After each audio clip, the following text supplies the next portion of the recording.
This is a free recording by Cambridge Khutbahs, etc. We hope you enjoy and benefit from the content. Also, please consider donating to the new Cambridge Mosque. Please visit cambridgemosqueismoving.org.uk. Bismillah, alhamdulillah, wa salatu wa salamu ala rasulillah, wa alihi wa sahbihi wa man wala. I know this has been quite an exhausting program, and this is the final item in the program. But since the Imam this morning at Fajr was reciting those extraordinary verses about the Ahl al-Kitab, I thought that I'd accede to the request that I've had from one or two of you and offer some general thoughts about the da'wah program in the current 21st century environment, and particularly da'wah in the context of Ahl al-Kitab. We all know that this is a curious, in a sense, post-secular age, and increasingly in the Muslim world one finds Muslims thinking that in the 60s, 70s and 80s we experienced the West, modernity, American civilization as essentially a secular thing, and now we're experiencing it as an increasingly religious thing, and so a recalibration is taking place, a paradigm shift seems to have taken place. The idea of the Pentagon as absolutely packed with Bible-believing fundamentalist Christians who are fighting a crusade. The daily Pentagon briefing to the White House still has a Bible verse on the cover. The idea, the language of crusade, the end-time millennial expectations of tens of millions of quite politically active Americans, and particularly Republican voters, has really changed the Muslim world's perception of what used to be called Christendom. And increasingly Muslim societies are perceiving the West as having not just economic and political designs on their territories, but also a kind of military adventurism that seems to be linked to a type of right-wing evangelical empire building. And so we find that increasingly into Muslim languages you're getting translations of books such as Chris Hedges' book American Fascists, or for instance several books that all have the title American Theocracy. Fred Zimmerman has the best known of those books. There's also somebody called Kevin Phillips, who has a book called American Theocracy that documents this religionizing and this radical Christianizing of the political and military elite of what is now the world's dominant civilization. So in this situation where we feel that we're on the defensive against this new imperium, as Muslims perceive it, we need to have a sense of what our appropriate response should be. And a lot of the da'wah language that was appropriate 20, 30 years ago seems to be a little bit out of date. So I know that there are many people here who have come into Islam from different backgrounds. There are people who've come in from Hinduism, there are people in this group who've come in from Judaism, from Catholicism, from Protestantism. Alhamdulillah, the Ummah is growing and people are coming in all the time. And this centre in particular has been for over a decade now a place where many people in Spain come to take their shahadas. But whether we're new Muslims or cradle Muslims, we do need to be aware of the correct religious da'wah strategy when confronted by this type of militant, extreme Christianity. Many of us are taken aback by the fact that the great source of hatred on the internet seems to be coming from right-wing evangelicals.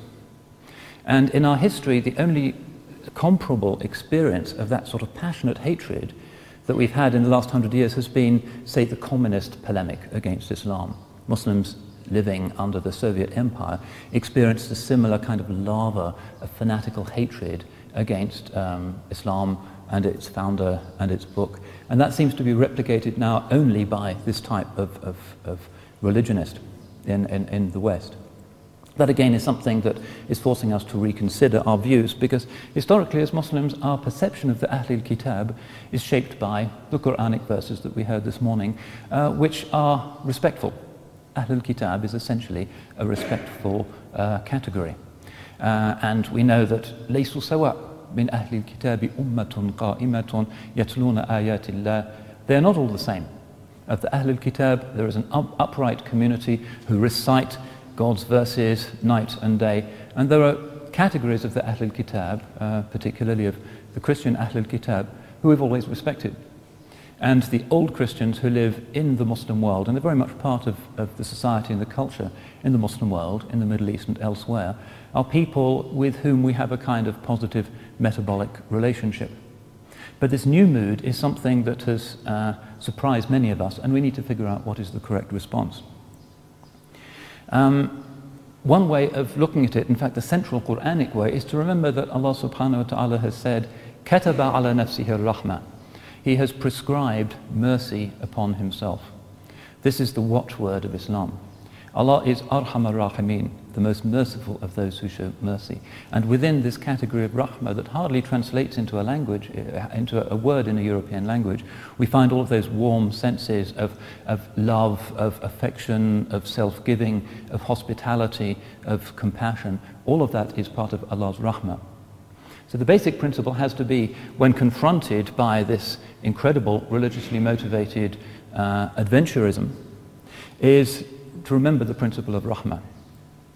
And to remember, as a result, that the Quran says, idfa' billati hiya ahsan.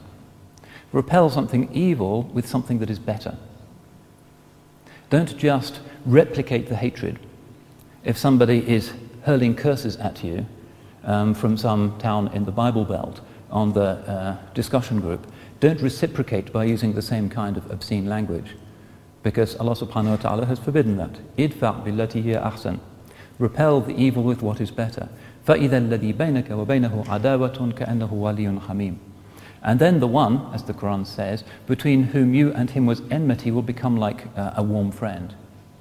And that is part of the secret of prophecy and part of the secret of wilaya, that we respond with something better. Not a kind of passive, indifferent inactivity. There has to be a response, and it has to be a strong response that defends truth and is uncompromising in its upholding of truth. But this kind of furious language that one sees some Muslims now using in response to this hatred that's directed against us is something that we have to avoid. We have to be on the upper moral ground here.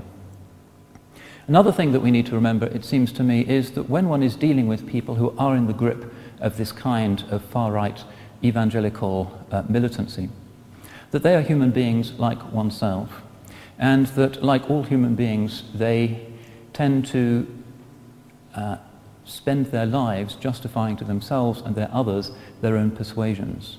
And their persuasions are shaped, more often than not, by their own sense of what they want to think about themselves.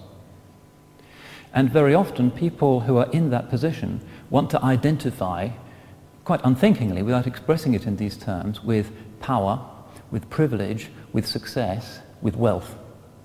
And so the identification of the Washington political elite with a certain type of crusading Christianity is psychologically attractive for very many people. There is this prosperity gospel. America is rich because it believes in Jesus. And one needs to counteract that by referring to a principle that is not just an Islamic principle, but is there at the founding moment of all of the great world religions, even the non-monotheistic world religions, which is that Allah subhanahu wa ta'ala is with the weak and the despised and the poor and the outcast. He can be with the privileged as well. They have a shot at salvation as well, but generally he has a preferential option for those who are despised by the power elite in any given time and place. Earlier in Sheikh Yahya's class, we heard this beautiful hadith. أَنَا عِنْدَ الْمُنْكَسِرَةِ قُلُوبُهُمْ. God himself says, I am with the broken-hearted. And the earliest verses, some of the most salient teachings of the Holy Quran are that this is the message to uplift and to console those who are weak and those who are despised. And the story of Moses and Pharaoh in the Quran is just one instance of how this takes place. That those who are proud, those who are powerful, those who control their junud are the ones who are historically in opposition, though they won't recognize it, to the people of truth. So one of the first points we have to make is that, looking at it from the perspective of real religion, not just of one religion, but of real religion generally, God, Allah subhanahu wa ta'ala, is not so likely to be with the evangelical Pentagon generals in the National Cathedral in Washington as they pour out their hymns praising